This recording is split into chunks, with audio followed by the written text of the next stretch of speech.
Food and Beverage Magazine Live, bringing food and beverage to life.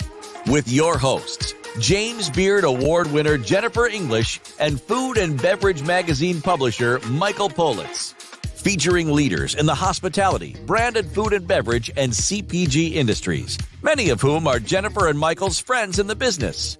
For an informal and informative conversation where friends in the business share the latest intel, ideas, and best practices. Live, juicy inside scoop from the tastemakers, newsmakers, bread bakers, drink shakers, spoon lickers, clam diggers, farms, foodies, and friends of the food and beverage magazine world. Here are your hosts, Jennifer English and Michael Politz.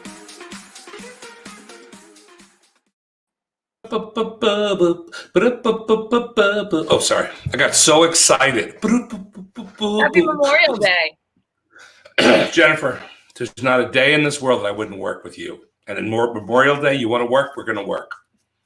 Well, I want to start out by saying to everyone who serves, everyone who has served, and everyone who has contributed with their service to giving us the freedoms we enjoy even in this crazy period of pandemic, including my own paternal grandfather.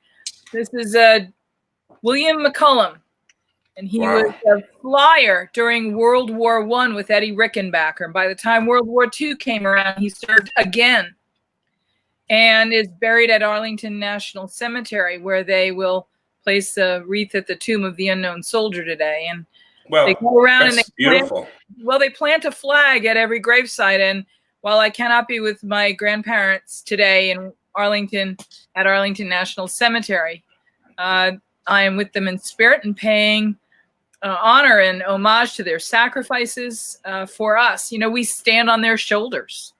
Listen, my great-grandfather was part of Teddy Roosevelt's Rough Riders. Nice. And they fought against Pancho Villa in Mexico, right? I know that's probably close to where you are right now in Tucson, right? That is not far. Isn't that nice? So he was down there, and it was the early teens-ish, of the 1900s. And and then my grandmother and everybody were born after that. But that's what he was from Washington, D.C. And him and I believe Eisenhower, Patton, those guys were all part of that. They were all in that group with Roosevelt and the Rough Riders and moving across the country. Tough guys. Yeah, tough guys. But as I think about Memorial Day, I always think about this pilot right here. What do you think of this guy? Look at this guy. You know what I mean? I'm trying to look like him. I love this guy. Wait. I thought that was you. Oh, thanks, Jen. Yeah, it's me soon. We're going to find out who that is because our first guest was just a phone call away. Our first guest, I'm super maybe the greatest guitarist. I like to call him a guitarist because he's from the South, Florida, but it's the South, of all time.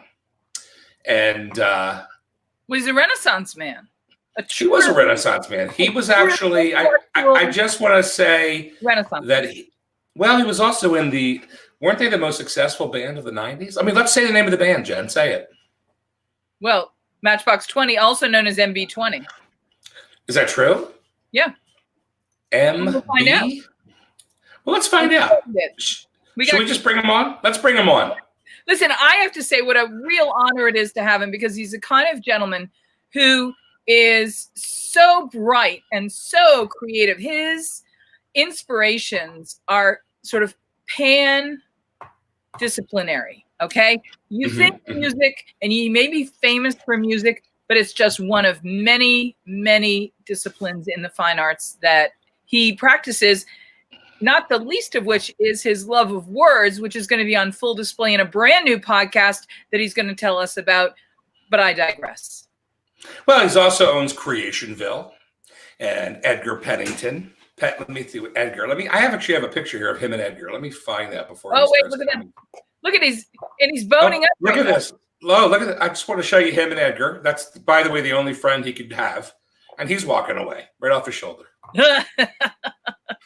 And we're going to talk about vegetable gardening in containers for the zombie apocalypse with the one and only Adam Gaynor joining us next.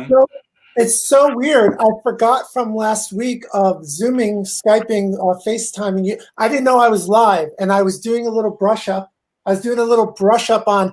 I don't know if you guys know. There's a zombie apocalypse happening right now outside the window. It's happening. And you're genius. Show us. Yeah. Show us out the window. Well, I can't show you out the window right now because I'm in prison, and I don't want my other inmates to get mad that I have a nicer view. But in fact, zombies don't eat radishes, which is a little known fact. And so if you grow radishes, they'll leave your stuff alone. And did you also know that was the third screenplay I ever wrote was Zombies Don't Eat Radish? So you're right on target. Hi, Jennifer and Michael. So but they like a nice cucumber. Who doesn't, by the way? And that's not a joke for Michael to go off on. He'll go off on it. So no, I don't do that. Only political correctness now. I don't have a lot of serving military members in my family, but if I did, I just want you to know that this would probably be one of my So you have been to Rockport. I have been to Rockport. This is Salty. He inspires me on my desk every day. That is so awesome. Do you know what's so funny? I have one of those. You what? One of those? I have one of those. Yeah, I whittled this right before breakfast. I just did a little whittling. I do a little whittling right before I eat my little bagel, my blueberry bagel. Nice. That was such an intro. That was really nice. I feel like you wrote that a couple of weeks ago. That was very, very poetic and beautiful. Thank you, Jennifer, for the kind words. Well, Jennifer's had a lot of time on her hands lately. Like many of us. And she's like, I don't want to push you around. I know that song. I know that song. And so while my cinnamon roll dough is proofing, I have plenty of time to come and visit with the most interesting and influential clam diggers and spoon lickers when they come on the show with us, not to mention the most famous foodies and friends and the movers and shakers that we know. We joke all the time that you never know who's going to come by and drop in, and you never know what's going to come out of their mouth. But that's what makes podcasting and live broadcasting fun. Hey, Adam, I want to talk a little bit about how you're managing. I mean, you're a guy who has spent a preposterously inordinate amount of time in your life on the road. And, I'm going to imagine that for somebody like you who is so fluid in the fluency of the road, this must be a challenging time. It is. It's as far as muting my thing, I feel like there's a cargo military parade going on by my little condo villa here. Anyway, it's a good time for that. So I'm doing fine. I think I have a different perspective. First of all, I'm super introverted. So there's 3 or 4 days a week that I normally don't even go out anyway. So that's like pajamas, being inside, pretty normal. And then you take this crisis, and I think we all, like the 3 of us and many people in this world, are so freaking blessed on a daily basis that I heard this funny secondhand from a friend told me this comedian said, look, and today this is the most appropriate story. If our grandfathers and our great-grandparents fought in the big wars, right? And the country was sacrificing their time, their labor, their money. I saw that. God bless them, right?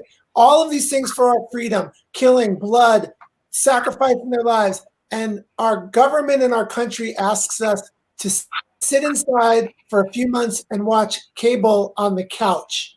I think we should be able to deal with this. Yeah. I think we should be okay. I know there's an economic problem, and that's not a joke because a lot of people are super struggling. So that's not cool. But as far as the sacrifice, I think it's okay for a lot of people, and I know it's not okay for a lot of people as well. That's a second one. Adam, while we're talking about our grandparents, there's a story. Oh God, I knew where you're going. You didn't even have to say it. Yeah. Do we want to tell that story? It's a great story.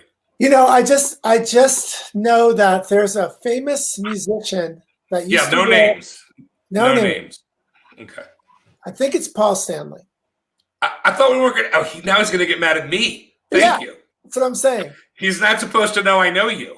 Yeah. I've always kept that quiet. Paul's mad at me for something that I didn't do 40 years ago to his father. And I want Paul to know that I'm one of the nicest humans in the world. And I wish I was as great and successful as Paul is, and that I hope, his dad did okay. And it's a very long, painful story, Jennifer. It's a real story. But I know Paul, as of 10 years ago, wasn't happy with me for something that happened to his dad, who used to work for my grandfather in the 70s, early 70s. No, and Adam got one of the first Adam, Kiss records. I sure did. Tell her that. Adam, talk a little bit about where you're from originally and where your sort of spiritual roots are. Born in New York and raised there for my first 13 years, but I still like to consider myself a New Yorker. I'm very proud of that. And then family dragged me to South Florida as a young lad. I lived there for 30 years, and then I moved out to LA about 15 years ago. And so I feel like my spiritual upbringing, suburban street hockey lifestyle was New York. South Florida was a different experience. Great, challenging. Do you want to talk about Kim? Oh, my best. I had a crush on a girl. Michael knows her brother, and I would drive my bicycle. This was really only a 2-week crush problem, but it was every day for 2 weeks. I would take my bicycle and I would drive way out of the way, way down a weird street just to see if she was standing outside. And she never was, ever, not once. Can I just say, yeah, at that age, 2 weeks is a lifetime. Oh, I mean, to me, it feels like my entire childhood, but yes. Thank you. By the way, Kim has this up still to this day on her wall. She likes. I wish I could zoom in better. She loves that Adam. That is you're the original. What is that? The ice steel. What do they call that? The steel look. What do they call that, guys? I have the Blue steel. I have guy liner going on right there, which I'm very proud of. I wore a little guy liner for. Look at that. You almost look like it's your group. I'm sure Rob doesn't want to hear that, but I don't even know. Yeah, I just, we don't talk badly about him. Hey, Adam, let's talk a little bit about passion, and let's talk about gifts. Yeah. The fact that you have you have many extraordinary gifts. Wow. But in particular, you have a musical gift that not only do you have a fluency, but you've made such incredible sort of technical piece with your gift and developed a fluency and a vernacular that is so distinctively your own. People can pick out your hand when you play music. But I want to go even deeper than that. I want to ask you about how music exists and coexists in your world, and how you came to make peace with it and really embrace it and then take it on a ride around the world. It was a funny thing. I think, the older I get and the more removed I am from the days in the band in the mid 90s through the mid 2000s, I think I'm a lot luckier than I used to give myself not even credit for, but that I would actually admit to. I used to get mad when people said, "You got so lucky, I used to be like, dude, I answered phones in a recording studio for 8 years until I was a 30-year-old man so that I would get my break and be around the best talent in South Florida. I was like a sacrifice in a way because I'm a 30-year-old phone boy trying to get a break. I started when I was like 22. When I was 30, the producer of Collective Soul, wound up meeting some guys in Orlando, Florida. It turned out to be Rob Thomas and 2 other band members. I auditioned for the band, got the job. A couple auditions later, it's a very condensed version. And then, going through life and realizing, look, I was a closet musician that just played acoustic guitar. I didn't play a lot of electric guitar. I really don't know how I got to be so blessed, but I do understand as we get serious, I can get serious and teach the kids out there something. I think what I was good at was understanding the dynamic of a team and a band, and how it's not about being the greatest technical musician ever. It's about how do you make everybody else sound great, and how do you fit into a system that supports this very talented singer-songwriter and a very complex melody that he has, and then how do you complement that in different ways. And I was really blessed for that to happen. And then when that ended, the run, it was like 3 records, 10 years. I decided to kind of open the entertainment company you mentioned earlier. And that really, I always feel like I'm more Walt Disney, Rod Serling, and Steve Jobs than I literally am Jimi Hendrix or Keith Richards. And I don't know how I got my first dream done, and now I'm just trying to build a whole new mountain climb. Adam, when you say that, one of the things I want you to help explain for us and for the listeners and viewers is Explain how unlikely, how difficult it is to get any group of people together in the same kind of musical style that would allow the success you had to even happen. I mean, there's obviously no one in the world can bottle a formula of hit success. Like there's just, I have all these little self-help things that eventually I want to publish and give people an understanding of how you can shore up the things that you're weak at, how to be better at the things you're great at. But the truth is, we were very fortunate to have a singer-songwriter that had a lot of talent. And it was our job to take these super rough diamonds and polish them up and make them, some version sounded country for a little bit until we messed with it, or punk. And then eventually the band would fight over parts and ideas until it became what became Matchbox 20. So I think the idea of how hard it is, it's interesting because we were a band for 3 months before we made a major record, but we went to like a boot camp of rehearsals, and we were just very fortunate to have Rob and then all of us having an semblance of how to put this together. As far as anybody else trying to do it, look, like the ideas in the music business, the 3 most important things a lawyer once told me, and I didn't understand at the time because I wasn't in the band yet. The 3 most important things about the music business are the song, and the song. And I didn't get that, right? So it's know what? Let's bring Jose in from Big Wig Taco, because I see a lot of similarities of a kitchen and from what Adam is saying. And I want let them give me 1 more minute. Just give me 1 more minute, because there's somewhere I really want to go. Jose is backstage, the green room. Yeah, he's backstage with Miss Frankie right now. I don't know how much food is left. I'm not sure how much food is left in the green room. If we can get one guy out of there, there may be some left for someone else. I think we need to bring the taco. Let's bring him in, and then you and Adam can talk with Jose, and maybe I'll pop out. Give Adam the chance to talk about his new podcast. We have a lot. Adam's not going anywhere. Adam's co-hosting. Adam's the co-host today. Ooh, I love it. Let's see what this there he is. Jose. Hello. Jose, Look at on. Hey, this is Chef Jose Manolo Estrada from Big Wig Tacos, telling us happy Memorial Day. Thank you for calling in from your kitchen there, Chef. How are you, man? Wonderful. Could be better if we were open, but we're closed. So, Adam, one of the things you've got to know about Chef Jose is he really brings the spirit of that humble taco to life.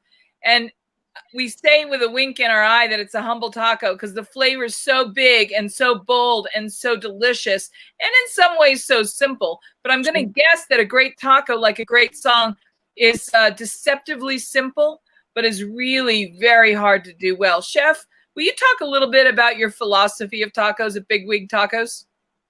Yeah, so our philosophy is it's no thrills. We take what's ordinary and, kind of make it better than ordinary, Extraordinary, Chef, extraordinary. Yeah, extraordinary. We have no thrills. People come here and they get what they want. We're not telling the customer, tacos should be eaten like this or like that. I know some chefs like to dictate to their customers what goes on a taco, but that's not how tacos started. Tacos started as street food, and you see what you wanted on it, and that's what you get on it. So it's a very simple, but yet it's very it's very it's kind of like very refined. We like to refine the simplicity of it. We sell a lot, but I always say quantity has a quality, because we sell so much that's a quality of its own. So I know it's down to earth, simple, fast, fresh ingredients. Every day we come here, every day in the morning we come here and we chop lettuce, we chop onion, we chop cilantro. Nothing's frozen. Nothing. We don't have a microwave. We don't have a freezer. Hey, CJ, I have a question. I got a question for CJ. Leslie, can I jump in? Absolutely. It's your show, brother. CJ, listen. So I'm a creative guy. I used to be in this crazy band in the 90s. I don't know if we got properly introduced, but I was in this little weird bar mitzvah Matchbox 20 band back when you were probably way too young, which is a good thing. My question to you is, look, me and you, we're kindred spirits, and here's how. You're a creative dude. You're in the kitchen. You have to be a creative genius to be successful and separate yourself from the rest of the pack. Am I correct? Right? You have to be creative. Absolutely. So tell me something about what you're doing in the kitchen that's going to separate you from the beaten path. Why is everyone going over to Big Wig Tacos and freaking out over your flavor palette? What are you doing in there that separates you? We do not, we do things the old school hard way. Yeah. We do not, there's nothing, we don't skip any steps. You know, like I was saying before, we don't freeze anything. We do everything by hand. Yeah. We make the salsas every day. We flame broil the salsas every day, every morning. The salsa you get is the salsa was made this morning. Right. Over the grill, roasted over the grill. The tomatoes, the chiles are put on the grill every day, and that's what you're getting every day. So there's no, even though we're fast food, we're still quality, and we don't skip any. We do it the old-fashioned way. We don't skip any steps. Specialty tacos, though? Like, I want to know about your flavor palette. I want to know, like, a traditional, amazing, fantastic. But what are you doing? Like, is there a specialty taco? Is there something with a flavor that people aren't doing? Or is it just really the best of the traditional taco? I would say more of the best of the traditional taco, but our flavor palette is more of a northern Mexico. My family's from Jalisco. So, for example, our rice is more traditional Spanish-style rice. Cool. Our salsas are, we have tomatillo salsa, which is made with jalapenos, tomatillo, onion, cilantro, very basic, but very traditional. And, of course, Jalisco is where the tequila comes from. Of course. We're the Mexican of we're the Mexican of Mexican states. That's what they call Jalisco. Chef Jose, will you help me explain? Because I'm right now in Tucson, Arizona, which virtually is Sonora, Mexico. The Sonoran region. It extends above and below the border. It was there 4,000 years before anybody started putting boundaries on things. What I know about this beautiful cuisine and the idea and the sort of philosophy behind it is that it is in fact very humble. And it's very delicious. It's not delicious because it's humble. It just happens to be humble because that's the sort of pervasive social and philosophical attitude about food in general from the region. But talk a little bit about how important it is that the thing speaks for itself. Yeah. You cannot lie. There's no lie in this. People are very smart. They know what you're giving them.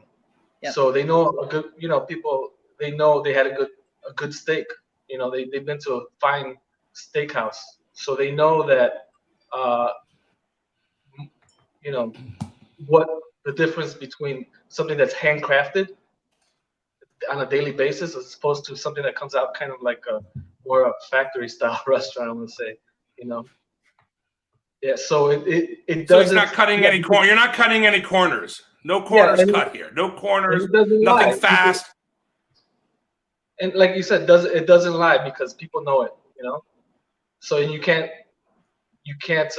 hide that. Well, let's tell everybody where Big Wig Tacos is located. How many locations do you have now? So this is currently the second location we're about to open. June 1, I'm sorry, is our opening day.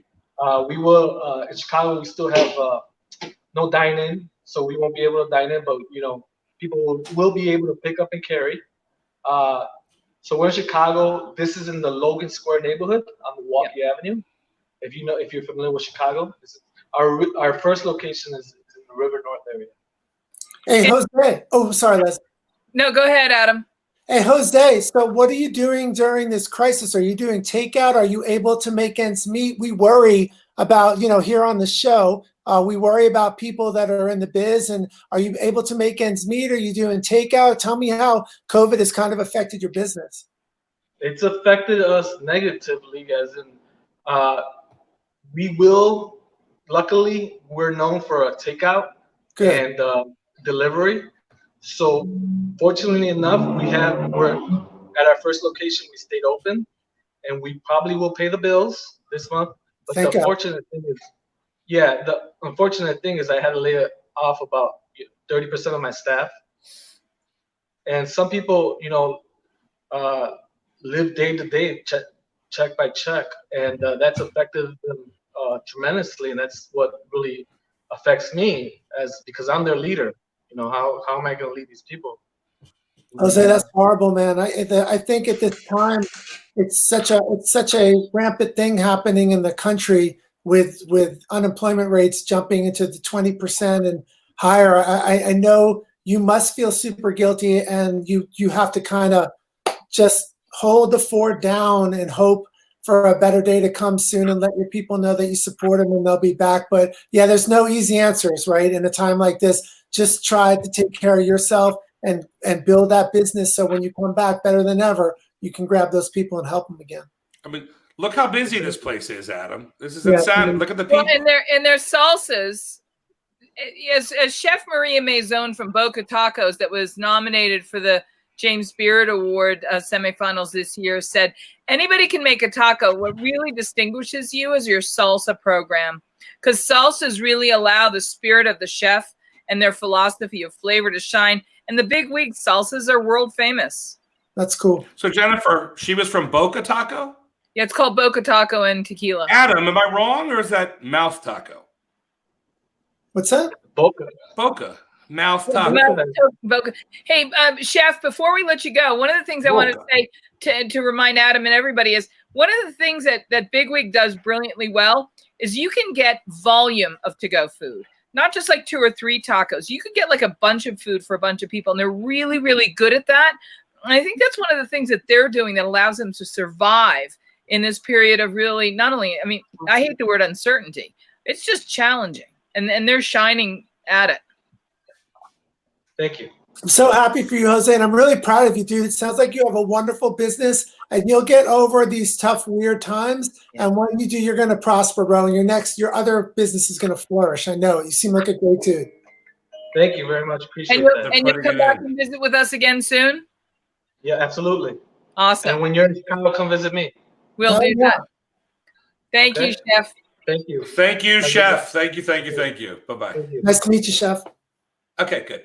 It was every time, Adam. Everybody's wonderful. I'm just don't know what to say. You know that we only have great friends in the business that come and hang out with us every day. Yeah, that guy's great. It's crazy. It's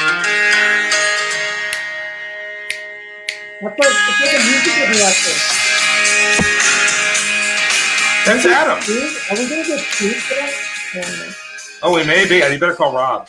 We're not going to get sued, are we? Do you owe him like $50,000 for that? No, but I've got to pay somebody $8 or $10 for that little bit. I think he will, right? So, well, don't push me around. Don't push me around, Mr. Unwell. It's not 3 a.m. I don't want to hear about it. I'm wearing pajama bottoms, Leslie. Jennifer. Do you want to? Leslie. I said Leslie. I'm something's wrong with me. I might have a lot of mental. I'll tell you why later. You have somebody that you used to dig that was called that name. I dig you. I'll tell you why later. You called her Leslie. Okay. Okay. So is that yours? Well, last week we had Jared Brown from Mixellany on. Downtown Jared Brown. Well, this is Jared. It was Brown. Uptown Jared Brown. Uptown Jared Brown. That book is beautiful. Can I see the cover again? It's called Tales of the Cocktail from A to Z. That rival Food and Beverage Guide to Restaurant Open. That is a rival book cover. That's a. Are you saying it's a rival book cover? Yeah. Oh, look, my Yahtzee alarm just went off. I might have to play Yahtzee while we finish the interview. Well, you're not going to want to do anything other than talk to our next guest. Adam, what about this book cover? That's what I'm saying. I love that book cover. Rachel's here, Michael, but we'll have to talk to her later. Is Rachel in the room? Rachel's not in the room. She's running around now. She's very busy, Michael. She's very busy. Let's bring on Miss Frankie. All right, Frankie. I understand Miss Frankie is very fun. I understand this from Jennifer. Look, Jennifer wants to get her words in. Look. She is voluptuous and fabulous. Whoa. If I said that, it would be not politically correct. I've been described as that as well. Adam's been describing me as voluptuous for days. There are some. Go ahead, Jennifer. Sorry about that, Leslie. Jennifer, I'm sorry. That's me. I have a mental problem. It's not you. I apologize. Well, then you fit right in here, brother. You should come more often. I love you, Spicy. Do you know what this is? This is a short snort, and it's in a glass that is a non-traditional glass for what you might think it goes into. It's still guest. Do you know what this is? No, yeah, it's a little crystal goblet of short snorts. And you like that, Adam? It's cognac. One of the world's leading experts and educators in the topic of cognac is up next. Her name is Ms. Frankie. She travels all over the world teaching and has been one of the figures who has been pivotal in reawakening the really appreciative connoisseurship of fine cognacs around the world. Whoa. What is a cognac? What is a brandy? Is a brandy a cognac? Is a cognac a brandy? What's Armagnac and where is Armagnac and where is cognac?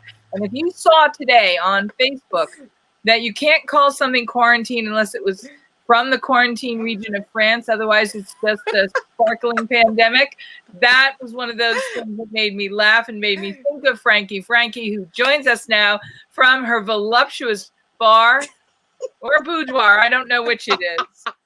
But Frankie and I spent a lot of time juicing limes and lemons in the back of the house many years ago when we first met in the early days of Tales of the Cocktail.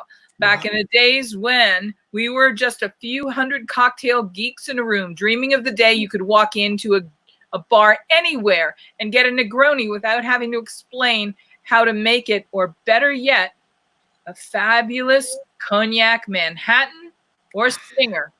Thank you, Frankie. We can have those things with better booze. She joins us now. Frankie! Cheers. Hello. Thank you for having me. Can you hear me all right? Oh, we can hear you. Fantastic. We should call her Frankie Neat. You can call, I like that. Neat Frankie. Frankie, your place looks fantastic. I love the design. Looks good. Looks cool. Thank you. I'm trying to, that's the funny thing about doing all these live things these days. I basically have this much space because I live in downtown Brooklyn, New York. Nice. So this is it. You're seeing, I'm hiding in the clothes. I'm hiding all the shoes. But yeah, so thank you. Looks great. It's all about what you make your camera space. Doesn't matter about the rest of the world. It's what your camera space looks like. How's my camera space? It's gorgeous. You've got. Where's your microphone, Frankie? It's in my iPad. I don't have a professional. I'm gonna have you tilt it forward just a little to pick up a little bit closer or a little better. I think her microphone's in her headset, actually. You know. So this is what I'm going to do. How about I turn this up? Is this better? Is your microphone in your headset? I think it's right here. Yeah. Should I get closer? There you go. Louder. Okay. Maybe I should take these out. I don't know. Maybe. All right. No, you sound fine. I'm sorry about this technical difficulty that Jennifer thinks that we're having, but we're really not. That's the great thing about live TV or live whatever this is, virtual streaming. Let's work it out. Whatever. I'll speak louder. So, you guys, I've known Frankie a long time, and she really is one of the great and grand dames of the cocktail world globally. No matter what country she goes to, she is welcomed. Probably like Madame Roederer was on her world tours with her champagne in the 1950s. It's really difficult for me to explain to you just how much, not only connoisseurship and education she's generously shared, but how much she knows about cognac. And it's really a thrill to have her come. So, Frankie, talk a little bit about cognac and your love and what you're doing these days. Well, okay, that's a lot of different things. Well, I'm a certified cognac educator, and I became one in 2014. So since then, I've just been, I don't sell anything. I just educate about the category. So I don't work with any one brand.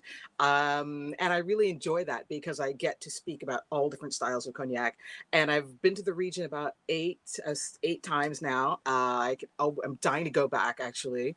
And yes, I really enjoy the educational aspect of whatever I do. And so cognac it's actually a distilled wine spirit. So cognac is made from wine, made from grapes, and it has to come from the cognac region of France. Like you said, it's if it's not from the quarantine region, it's not really quarantine. So it's the same thing. Cognac is a little bit misunderstood sometimes because people think that cognac just kind of started with maybe a certain musical movement, or just started with like a few years ago. But cognac has been being made for hundreds and hundreds of years. Sure. And yeah, so you know that, Mr. Gaynor. I imagine in the 30s and the 20s, all the tuxedo guys of Manhattan were just sitting back in their little smoke rooms with tuxedos, having some fresh cognac and doing They were having nyack attacks is what they were having. Nice. And that's what we're having right now. And actually I wasn't going to have a cocktail right now. It's a little early, but Sure. I thought I'd make myself I made a little cognac old fashioned sort of with a little grapefruit shrub, actually, to mix it up a little bit, and Negroni bitters. So to keep it lighter for the summer. Because cognac is very... Hey, when did you get? I have a double question for because I like to take over the show. But the two questions I have are: when did you get involved in this, and why did you get, or how did you get involved in being a cognac sophisticanado? That's my new word, sophisticanado. I just made that up. Sophisticanado. That's 7 syllables. Thank you. I gotta give you credit for that already. But so yeah, I actually, around the time I met Jennifer, or just a little after that, I entered a cocktail competition. Right. And I made a cognac cocktail, and I won. And the prize for the competition was a trip to, thank you, darling, thank you. And the prize was a trip to Cognac. And that was my second time at Cognac, and I got on the radar of I like to say the Cognac HQ, and that was it. I got invited to become an educator, and it kind of snowballed from there, So, but it's this world that led me into it, the F&B world, the hospitality industry. It was Tales of the Cocktail. Actually, there was a competition run in conjunction with Tales of the Cocktail. So that's how I got there. Is there a place called Cognac? Did I just hear you correctly? Am I a moron? Did you say you went to Cognac? Yeah, so thank you for asking, because that's a thing that I like you. You're an enabler. I like that. Thank you. So, yeah, You have no idea. You have no idea. I listened to his interview, so I'm beginning to get an idea. But yeah, so Cognac is a place in France. Where? It's about 450 kilometers. I don't know what that is in miles anymore, but it's southwest of Paris, just north of Bordeaux. And yeah, so Cognac is not just a spirit; it's a town, a little small city in the southwest. So I bet you that 78% of dumb Americans don't have any idea that that's a place.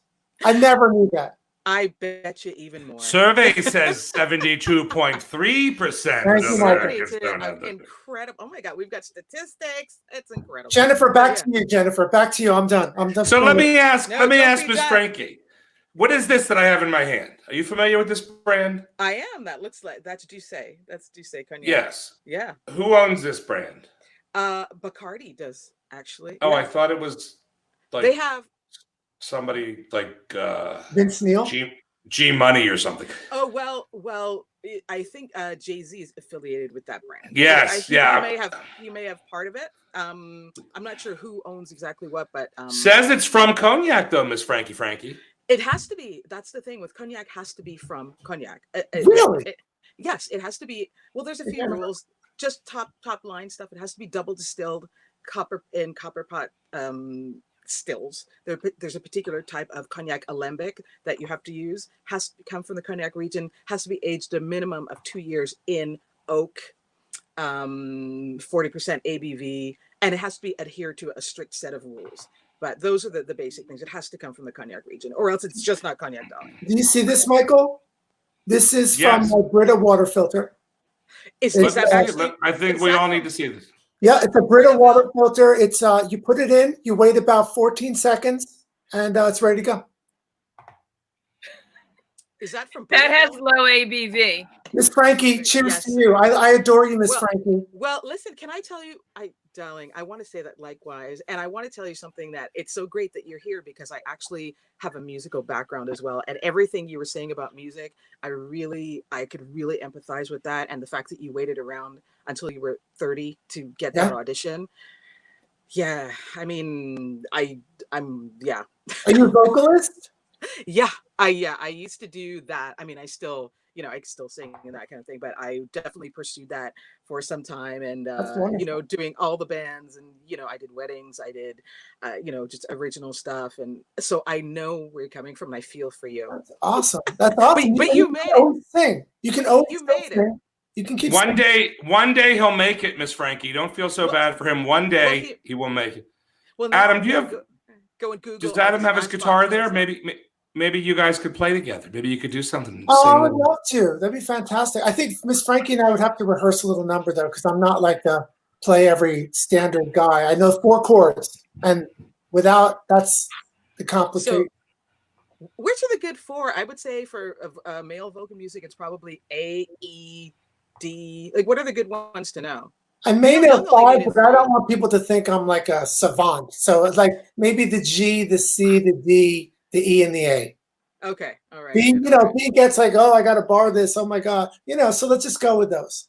All right, cool. We'll see. Neil Young songs, right? You only really need 3 chords. Yeah. Well, we were known as a 3-chord band, to be honest with you. Right. Okay, great. Well, there you go. So So it's all right, Jennifer. Back to you. Back to me. There is no back. I mean, this is the whole point is that Michael and I love that our friends come and spend time with us each and every day. We love that we can mix people together like the great party throwers of times gone by. Michael likes to fancy himself a bit of a Truman Capote. He's dreaming of the day he can host his 21st century black and white ball. Yeah. Black and white ball. Truman Capote. Well, you know what? I'm on my way to being Truman Capote with this. You are on your way. I'm getting with this new book, Miss Frankie. What is? Oh my God! You have a new book. Tell us about that. So proud of you. It's called The Food and Beverage Magazine's Guide to Restaurant Success. And you know what we're noticing? And Jennifer and I were talking about this today. Is that I can scoot over here? You can still be seen. Is that in the time of COVID, people are trying to relaunch. We just heard this from the last chef, right? He's like, "Oh, woe is me, woe is me, woe is me." No offense, but woe is me, right? And I want to be. No offense. No, or offense taken. He was good. All right. Well, but yeah, it's a horrible time, and everybody has their problems. But you know what? Somewhere in this in their soul, there was a spark that launched them to be a restaurant owner, right? And going into the restaurant business. Now, saying that spark, that's every one of their friends said, "Dude, you don't want to open a restaurant. You better not. You're going to lose your butt." Blah blah blah blah. If you want to make $1 million in the restaurant business, you better put $2 million in, right? Like all the horrible stories. That spark that he had in his soul, whoever started the restaurants, all the restaurant owners. Burned all that away, all that negativity, right? And they found a way to create greatness. Well, you know what? They still have that greatness in them. They're just so beaten. And it's like nobody's trying to say, hey, you have the spark in you. Let's make it work. Rethink, reignite your spark, right? Reimagine what you're doing. But you have it in you to do. Don't take failure. Get up. Ease on down the road. Wipe it off. I think that's a great sentiment, but at the same time, you have to be realistic. It's not that easy for everyone to just wipe it off and get up. And, there's a lot of people. Miss Frankie. Well, let's get real. There's a lot of people who are really struggling who might not reopen. And I think it's not as easy as everybody says, particularly if you're an owner. So I really feel for people right now who are going through and dealing with this in any way. Of course. No, we all feel for them and we want to help in any way we can. But Michael, I get Frankie's point, and I'm going to jump in here and say, Michael, we are them. They are us. Yeah. We are one.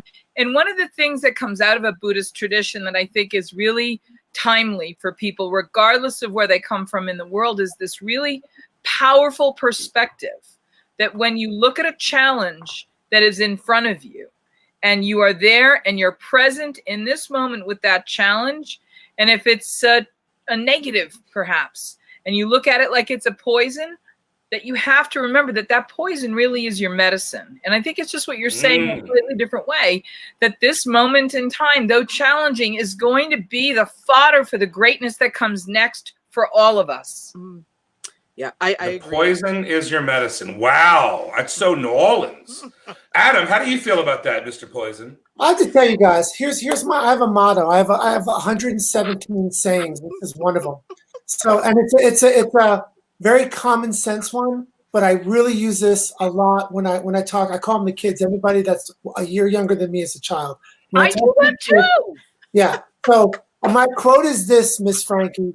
Listening for everybody. And look, some of us are more fortunate than others. We can't deny that. But we've all started from somewhere and either worked our way up, clawed our way up. But here's the quote: if success were easy, we'd all be successful. And it's so simple to think about, meaning it's really hard to be great at something. It is really hard to build a giant, fantastic, successful business. It is very, very hard. But we all have the basic DNA structures in our bodies. We all have the ability to forge an idea into greatness.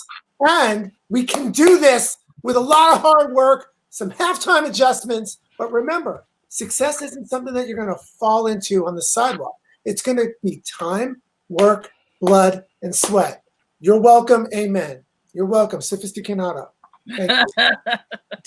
It's true, though. It's not going to be easy. These are extraordinary times, Miss Frankie. This is not this is not a normal thing. People are collapsing their businesses or are closing. This is something we could never have predicted. So this is a little bit different than just work hard. This is an extraordinary moment. Oh, whoops, wrong word. Absolutely Forgot the H. Agree. Courage. I think that's you've got a new word. I think I forgot the H. See what happens when you're getting all excited. Well, you've excited us. I mean, I think we're all a little excited. Frankie, we've talked a lot about vodka being very popular, one of the most by volume spirit sellers in the country in North America. We're paying a lot of attention to burgeoning categories. The industry has changed profoundly in the 20 years since we started Tales of the Cocktail. Where are we in terms of our embrace, adoption, and enjoyment of cognac? How popular is cognac these days? Well, I'll tell you. So first of all, cognac, as I said, I became an educator in 2014. And I will say since then, exports and sales have gone up. I don't know if that's a coincidence or not, but I'm just saying there were millions. I'm trying to think of the actual statistic. I want to say something like 91 million bottles of cognac exported last year. So there's a lot of shipments, a lot of people buying cognac. And what's interesting is that they're not just buying the older expressions now. People are enjoying younger expressions like VS, 2 years old, VSOP, 4 years old. So people are enjoying it in different ways. And there's a lot more. Aha, there you go. Ranal, VSOP, there you go. I think this is one of the great entry cognacs for people to discover the category, especially if you're going to do cognac blending in cocktails, in mixed drinks. This is one that I particularly like. I get it at the Trader Joe's. It's less than $20, which is a remarkable price for something that still adheres to that VSOP standard that comes from Cognac France. Well, so you said that's less than $20 for a VSOP? Yeah, and again, it's one of these fantastic beverages that comes from cognac in the southwest of France, aged in French oak barrels. And if you wanted to get to know a category of spirits, well, there's several ways you can get to know them. But cognac was traditionally, we have to go way, way back. You have to remember from colonial times, brandies and cognacs were something that almost predate some of the whiskeys we enjoy as part of our American identity. And they were very pervasive and is certainly part of our New Orleans tradition as well. Go ahead. Yeah, I mean, definitely predates. I mean, it started getting double distilled in around 1700s. I mean, we're talking about that long ago. So we had the English and the Dutch, the Northerners going to Cognac in order to buy the brandies from there. And so again, going back to 1700s. So this is a long, long time ago. And if you want to talk about cocktail applications, I mean, in Jerry Thomas's book from 1862, The Bon Vivant's Guide, he actually he calls for cognac in some of his cocktails, in a lot of punches, in the julep, that kind of thing. So cognac has always been there. It was just a matter of it recently being, and when I say recently, maybe in the last 10-ish years or so, being reintroduced to the general public. Right. So that's what I'm saying. It's not new, and people have been enjoying it for forever. And cognac, I will say that, quality is important. I haven't tried that particular right now, but you're saying it's quite good. You enjoy it. Look, I'll tell you things that I like about this. Okay. It's brilliantly sippable. The label itself indicates that it's a very rare old French brandy, and the address is 113 Avenue Victor Hugo, Commerciant, in Cognac, France. It says VSOP, which I'll have you describe what that means. Right. But it has a stamp in the glass that's the 1840 date, and this is a house that has been since 1814. Right. So these are things that say something to someone that's exploring the category. And as a cognac educator, what do those kinds of things mean? What do all those indicators on both the label and the bottle mean? Is that Cognac, New Jersey, or is that's the other cognac? That's the other cognac. We're talking about the original. That's actually Cognac Shore. Oh, the cognac, sure. Now, Jennifer, would this have anything to be in what our lovely friend Benedict would be involved with? Would that be cognac? Are you speaking of Benedict Hardy? Yes. Soul sister Benedict. She's a lovely lady. I was actually lucky enough to meet her in 2013, and so her brand is Hardy, Hardy. Mm-hmm. Yeah. And she actually won the 100 points, Jennifer, at the awards, at the Proof Awards, which is the competition that we sponsor. And really? Yes, wow, I would like to have you maybe coming in. I'm going to see if I can get you in as a judge. You should really be a judge. I would. And this is what this is what Benedict Hardy won: a solid gold Proof Award. They literally got 100 points. 100 points. Wow! And it was judged. It's judged by not just bartenders like all the other competitions. This is judged by buyers, distributors, big box, people that can move the brands. Right. I will tell you this, that Hardy, because of the Proof Awards, and we'll have you, Miss Frankie, into Las Vegas. We'll fly you in, and we'll put you up at a beautiful resort. That's how we do things here. Very high-end, very high class. That's the only way I do things. With our partner, Delta Airlines Sky Clubs. And Benedict was happy to find out that Hardy Legend is now carried at all the Delta Air, not that they're going, but all the Delta Airlines Sky Clubs now. Thank you to the Proof Awards, because they chose that.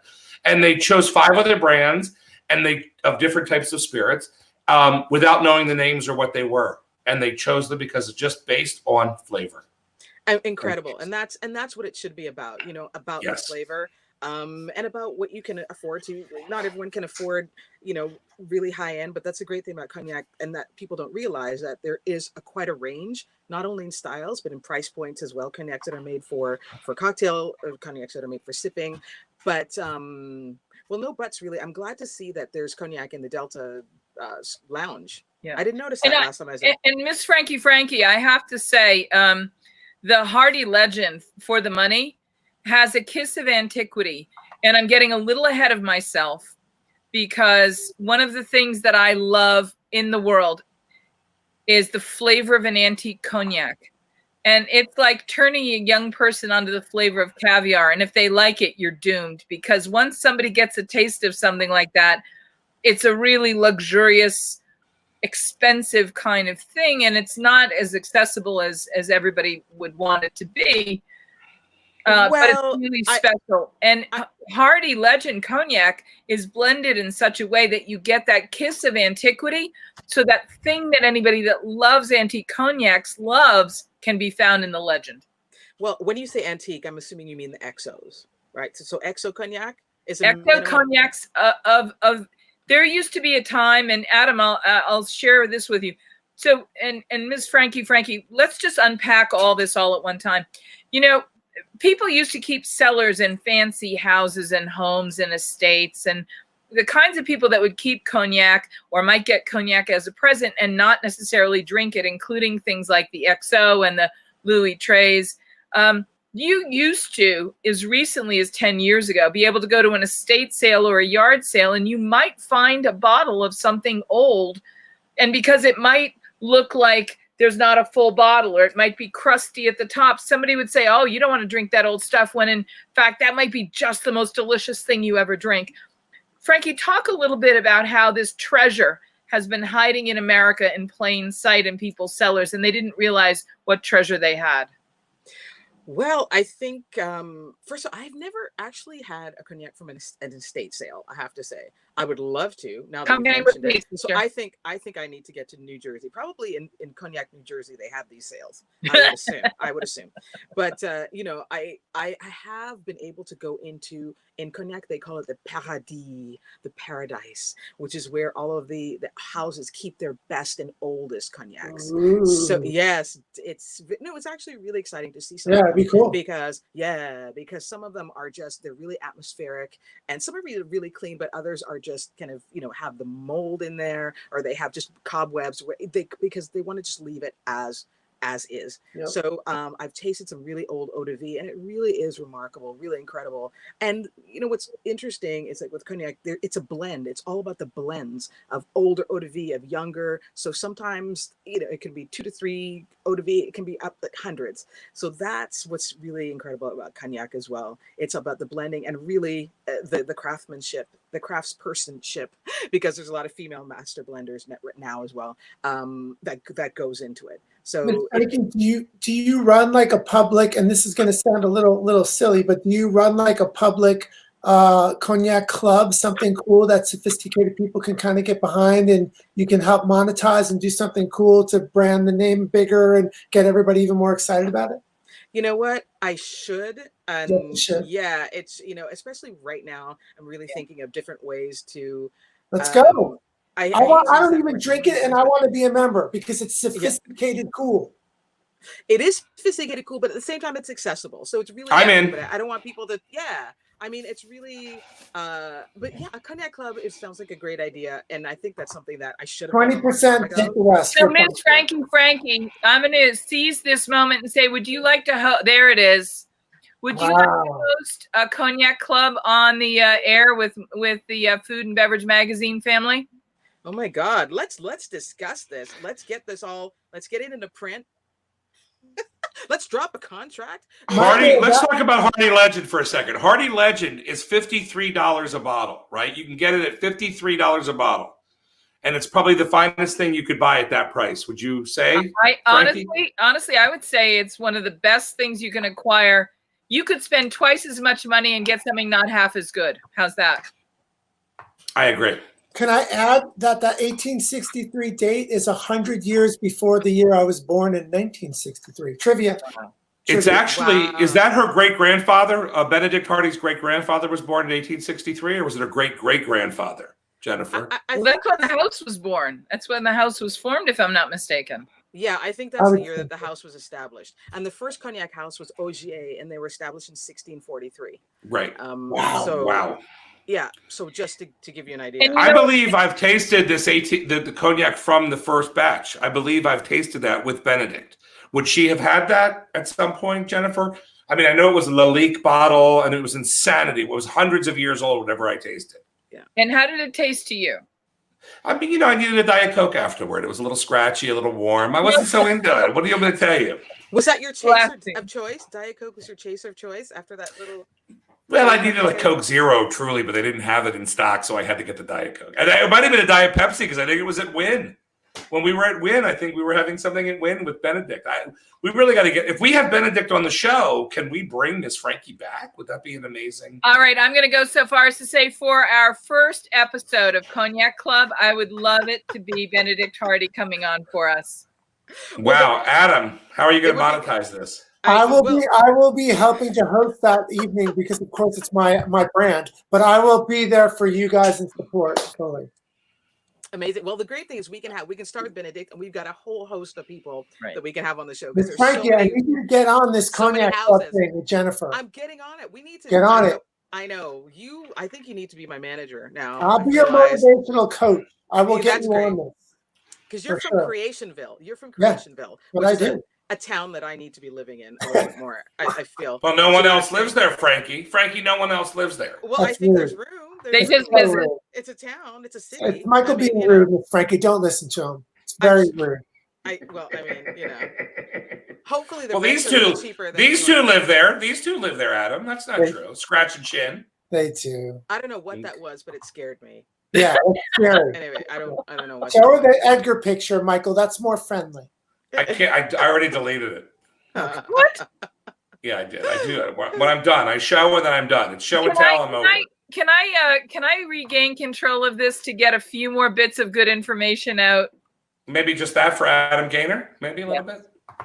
Okay, go ahead. Please, Jennifer. So we're talking about cognac because it is truly something that I love. And it's also being talked about in conjunction with the world's finest cognac educator, Ms. Frankie, who joins us from her boudoir in the cognac region of Brooklyn. Exactly. She never finished what does VSOP mean and that. We went off track. Okay. We went down the rabbit hole. Okay. So cognac is one of 3 types of French brandy. Can you start us off there, please? All right, let's just go back. I think it's Memorial Day. Everybody's happy. Everybody's really excited. So VS cognac, 2 years old, very special. VSOP, very superior, old pale, 4 years old.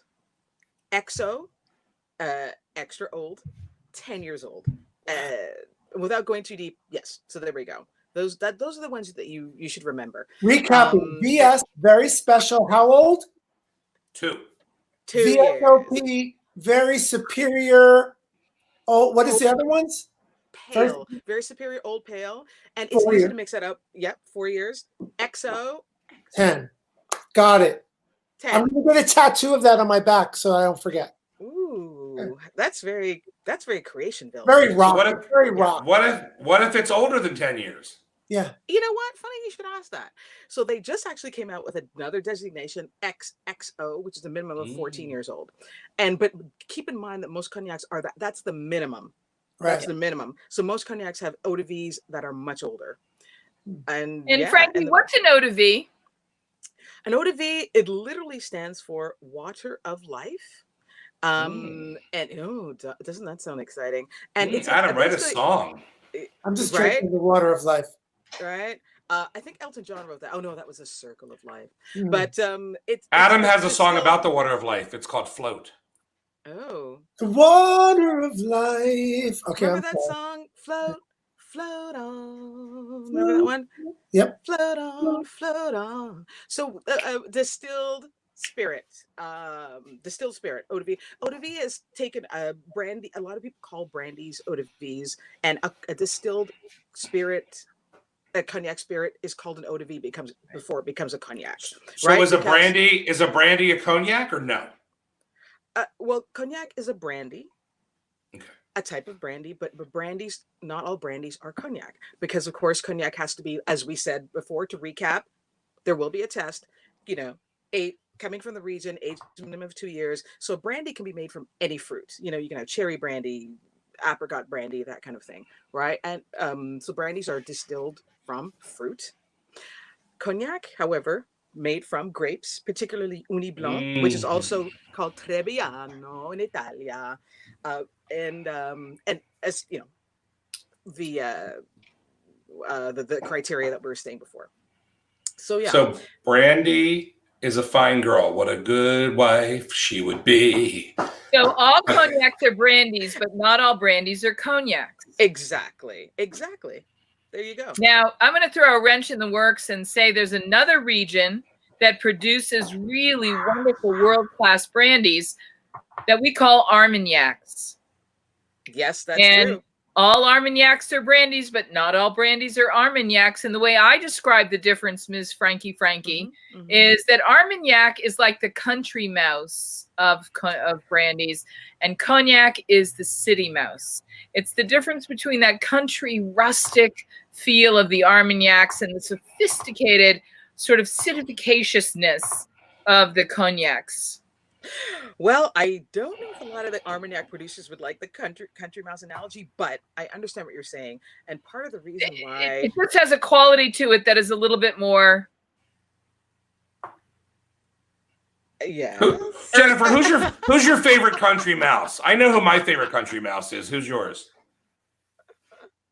My favorite is Fievel Mouskowitz. Yeah, no, I get that.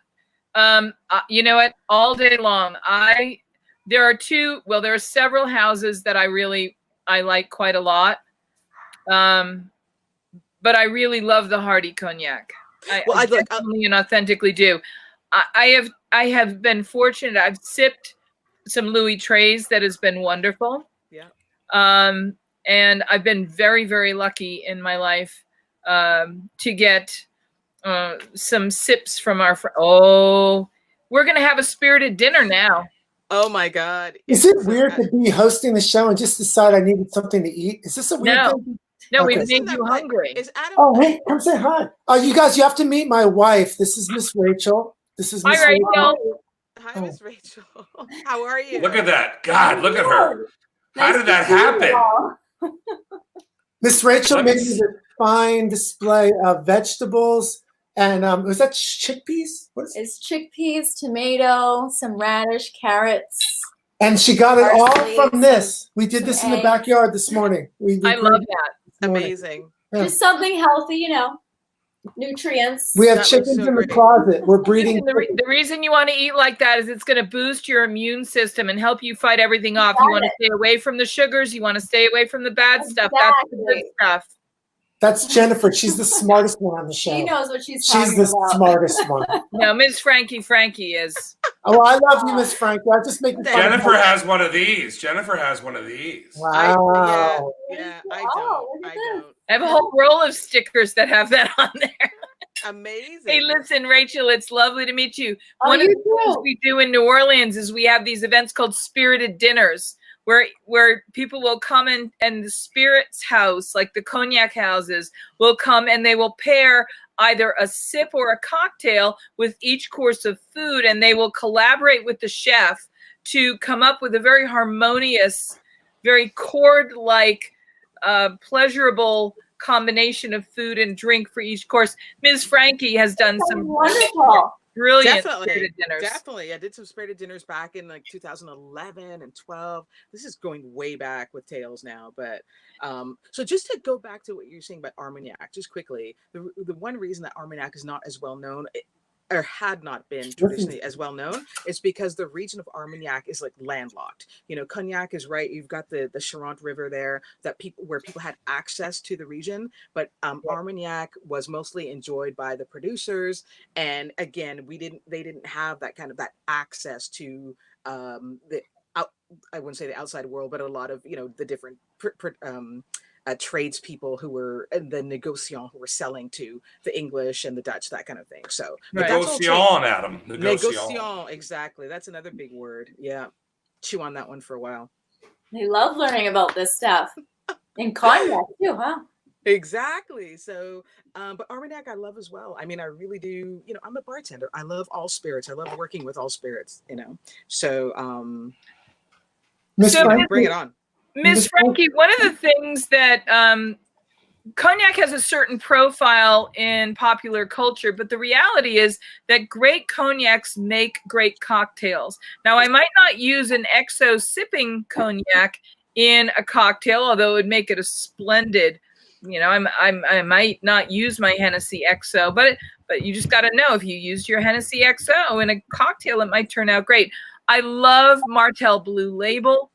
Again, great sipping cognacs. There are some houses that just really lend themselves to that kind of kind of luscious, really pleasurable luxury. But then there are some cognacs who mix brilliantly well in cocktails. What are some of your favorite cocktails that use cognac, and what are your favorite brands for using as mixers in these cocktails? I love that question. Well, I'm okay. Wow. So for favorite cognac cocktails, I think a great gateway introduction cocktail, cognac cocktail, is a French 75. Cognac, lemon juice, the simple syrup, top the champagne. You can't go wrong, and it's really accessible and delicious. In cognac, people drink cognac tonic or cognac and ginger. As a long drink, a highball with a slice of lemon. That's nice. Yeah, Ooh. and that's a really Great combination. Yeah, exactly. A really easy way to get into it. For people Could who sprinkle a like little turmeric in there as well. Ooh, No. maybe a little mince too. It's not get Oh my crazy, God. Michael. Don't get crazy, Michael. No, that's I Yeah, like that. garnish. Sure, yeah, me too, for sure. Like a cognac mojito type of. I'm an international man of mystery, is why you Miss don't Frankie, understand. can I ask you an honest question? I feel like cognac, in its best, because I'm very sophisticated, it's supposed to be mostly by itself. Am I wrong? Because I'm a novice. I'm a cognac novice by myself. Well, what I always say is, I wouldn't say you're wrong. I say you'd enjoy your cognac however you'd like to. What I will No, say, just by itself. Tell everybody to stop mixing it. We need to start that right away. no, I disagree. People have been traditionally enjoying it. Kind of, it was known as the after dinner sipper. In front of the Yeah. fireplace. But I'm those wondering. days, yeah, right. I mean, that can, but don't do that because we don't use that kind of glass anymore. I'll get back to that in a second. Not We good. don't? It's like a Do this. snifter, Do right? this. Do this. Exactly. Oh, I okay. should have brought my perfect cognac. Where is I your- like Get it. that. Where is your? Little pinky. I'll get. You want to all go right, get it? Well, one question at a time. I'll answer. So, cognac.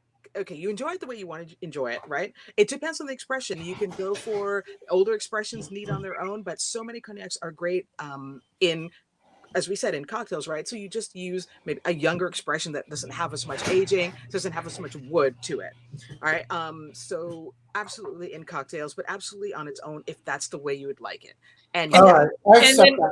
And then Adam and Ms. Frankie, what I'd like to add to that is yes. there's that place in the middle that allows the food lover and the diner to bring in that expression that might be equally delicious at the end of the meal in a digestive form to actually in a lower alcohol by volume beverage to be enjoyed with the meal is to take that and do it as a tall highball of cognac and soda. Wow.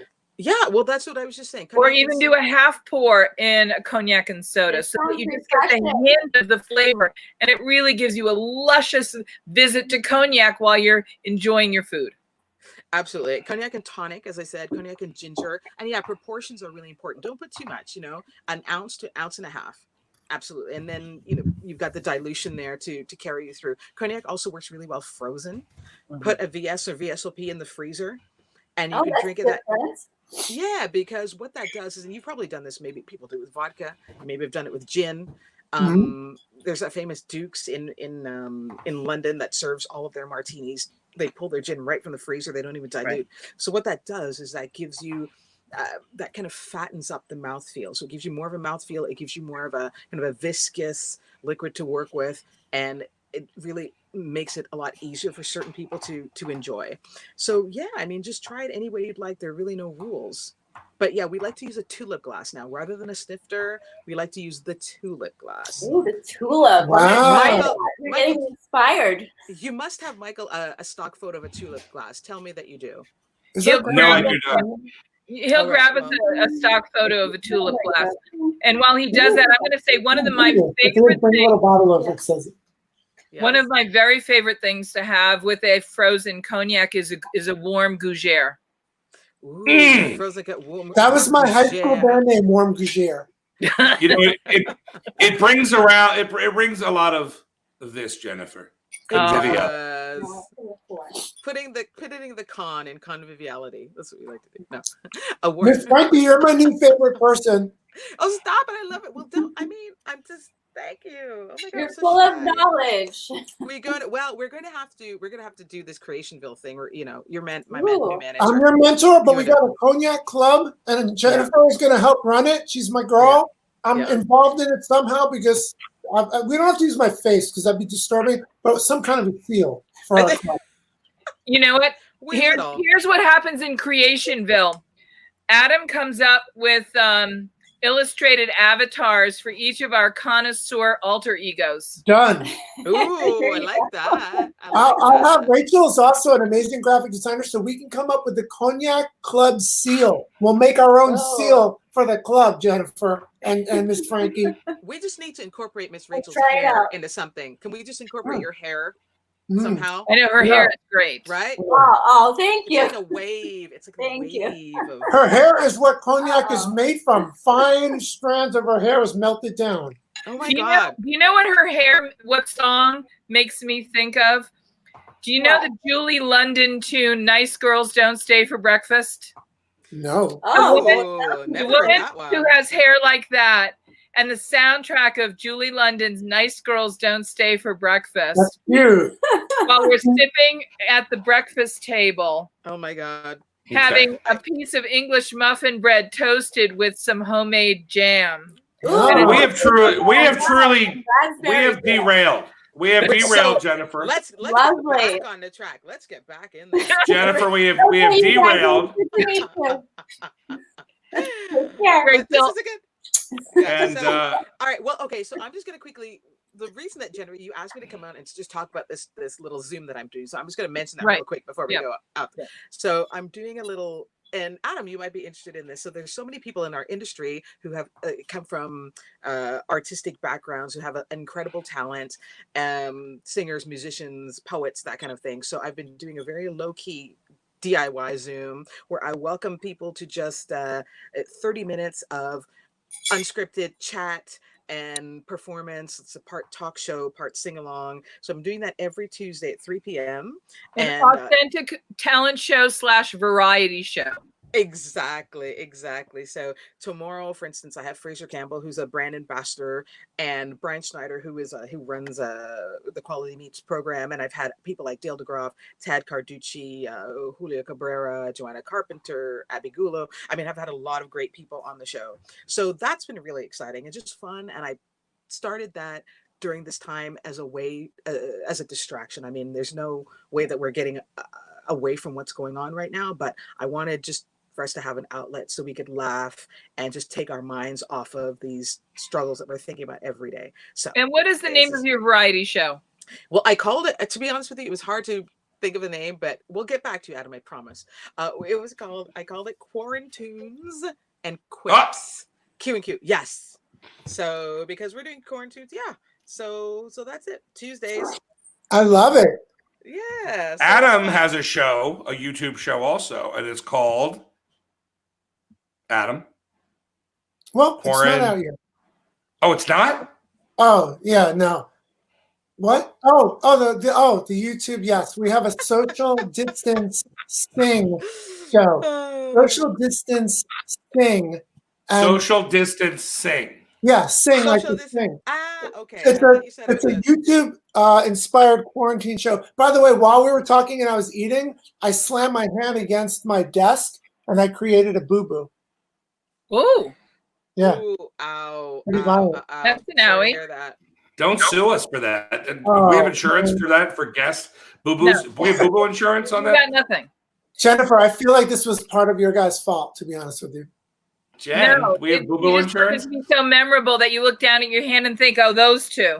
Yeah. So anyway, getting back to me. So it's called Social Distance Sing on YouTube. It's a COVID variety show that shows everybody in isolation as we get back to the new norm. It's beautiful, poetic, hosted by a lovely, lovely woman, Natalie Lander, and we love her. And that's really my plug of the day. My own podcast is coming out next week, but I'll be back on the show next week to talk about it. Thank you. Is Lola Falana on your show? Lola Falana? Yeah, Old Man Falana's daughter, yes. Lola Falana. Is she still around? She's a variety show. Jennifer, what are you showing us? We got to wrap this up, Jennifer. We're losing viewers. People are getting. This is a bottle of Marseille's Remedy. It's a variation of a thieves oil produced by a company called Wild Creek Naturals in British Columbia, Canada. And it's clove, cinnamon, eucalyptus, lemon. And what it does is it was part of that combination of essential oils that protect you from viruses, and the plague doctors used it during the Black Ages. And so when you show me that boo-boo on your hand, when you're in Brooklyn, New York, and you want to just protect yourself a little more. I was just going to say, I suggest you take a look at that. I have to show you something that's frightening that you won't even believe it. But do you know what a plague doctor looks like? Mm-hmm. I do, actually. That is a plague doctor. That is a hold that up. outfit. And do you know how I know this, you guys? No. I have a project, a hand sanitizer project that a friend asked me to partner with him on. And I originally asked for an art design, which was not this. And a friend of mine sent me this photo, and I thought it was the scariest thing. That is literally the plague doctors would show up at your house. Yeah, there you go. Yes. So scary. So scary. And they had these gloves with long talons, and between patients, what they would do is they would handle a pomander, which was an orange studded with cloves. And in all of these natural remedies, they were able to protect themselves from the germs and the bugs and the viruses and such. If only we could do that now. Yeah. You know? Well, that's the whole point. You can. Yeah. You don't need all the chemicals. You don't need all those petroleum-based this and that. You just need clean well. Well, before we go any further, I just wanted to thank you all for having me on the show. It's really not what I expected at all. This has been very exciting. Well, Frankie, we love to have you. We want to have you back one day when Adam's not on the show to bother you. Adam, I'll have one. Adam, I want to know one question for Adam. Are you an only child? No, I do require a lot of attention, but that's just a mental illness I have. Okay, I was wondering. I mean, just curious. No, it's the truth. I just need a lot of attention. He has one friend, though. He's an only friend. Edgar. And Miss Rachel, of course. Miss Rachel is like my best friend. She's and that's the way it should be. Well, but thank you so much. And, really, Jennifer, this has been a long time coming. So I really appreciate having me on And the you know show. what else, Frankie? I have to say thank you for the education that you've done. You were in a category that really was not well beloved at the time that you got started. And you took the things that you just genuinely loved about cognac. And you reminded us about the beauty and the elegance and the sophistication and the history and the flavors and the beauty of this product. And you reminded us why we should love cognac and why we should never have forgotten about it. And why, no matter what our price point is, there is something there for you. And whether it is one of my other favorites is the XO Delamain. I love Delamain and the Blue Label Martell. But on an ordinary day, you can find something to make a cocktail with at Trader Joe's for under $20. That is from cognac. And I know it's a blast stream compared to what you're used to, but it's a great way to remember that you can take some of your favorite sips. And remember at that time when Antoine Amédée Peychaud was inventing cocktails in New Orleans, Louisiana, was doing things like just simple old fashions and Sazerac.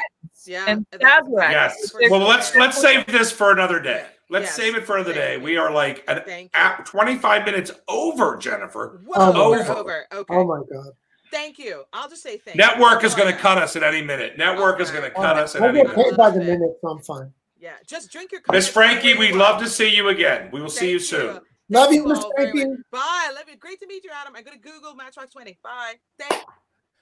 She was adorable. Adorable, Jennifer. Adam, I have to tell you, every single guest that I line up to come on this show, Michael, at the end of it's like, oh my God, that was amazing. And I'm like, I know, these are our friends. Amazing. She was really very, very, very educational, very, very brilliant with the cognac community. She's going to start that club. Jennifer, you help her with that little cognac club. I think that's going to be big. Well, I'm also going to tell you that she has really she's got an extraordinary singing voice. She's so sublimely talented. We should have her sing next time. Maybe she can get a little pianist accompaniment and maybe do a little number for us. You're going to melt when you hear her sing. But, that's your business. You are fluent in the music arts. Oh, all right. And as Mrs. Spices, I'm fluent in flavor chords. All right. Mrs. Politz just pulled the plug on today's show. Sorry, Mrs. Politz. I love you. Yes, thank you. I have to listen for the baby now. We love you, Adam. Will you come back? I'll be here every day. You know me. Don't and tease anybody us. that wants to reach us, I am at spiritskitchen@gmail.com. And we love you, and thank you, Jennifer. We'll see you tomorrow. Go home, hug your kids, and count your blessings. Oh, I love that. Oh, I do.